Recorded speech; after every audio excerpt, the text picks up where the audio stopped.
ఆంధ్రప్రదేశ్ రాష్ట్ర విద్యాశాఖ ఆదేశాల మేరకు నెల్లూరు జిల్లా academic monitoring officer Sudheer Babu సూచనలతో రాపూర్ మండలంలో బడి పిలుస్తుంది మరియు మన బడి జ్ఞానబాట కార్యక్రమాలను ఘనంగా నిర్వహిస్తున్నట్లు మండల విద్యాశాఖ అధికారి శ్రీనివాసులు తెలిపారు.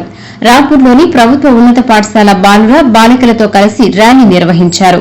ఈ సందర్భంగా ఎంఈఓ శ్రీనివాసులు మాట్లాడుతూ ప్రైవేట్ పాఠశాలలకు ధీటుగా ప్రభుత్వ పాఠశాలల్లో అన్ని రకాల వసతులు కల్పించామని, తల్లిదండ్రులు తమ పిల్లలను ప్రభుత్వ బడుల్లోనే చేర్పించాలని ఆయన కోరారు.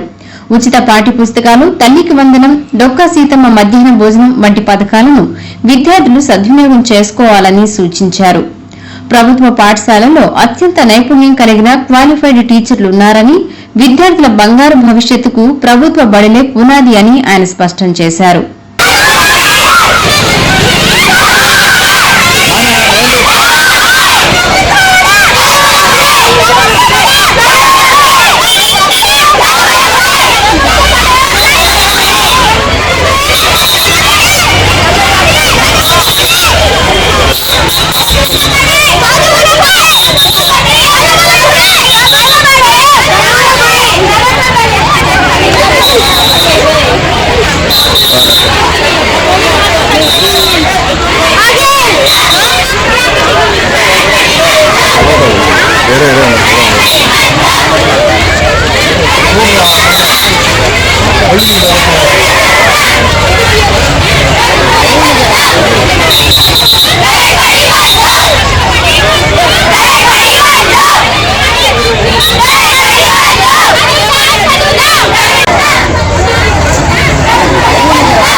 ఈ కార్యక్రమంలో ఎంఈఓ2 జిలానీ భాష, రాపూర్ క్లస్టర్ ప్రధానోపాధ్యాయులు అనిల్, అధ్యాపక సిబ్బంది పాల్గొన్నారు.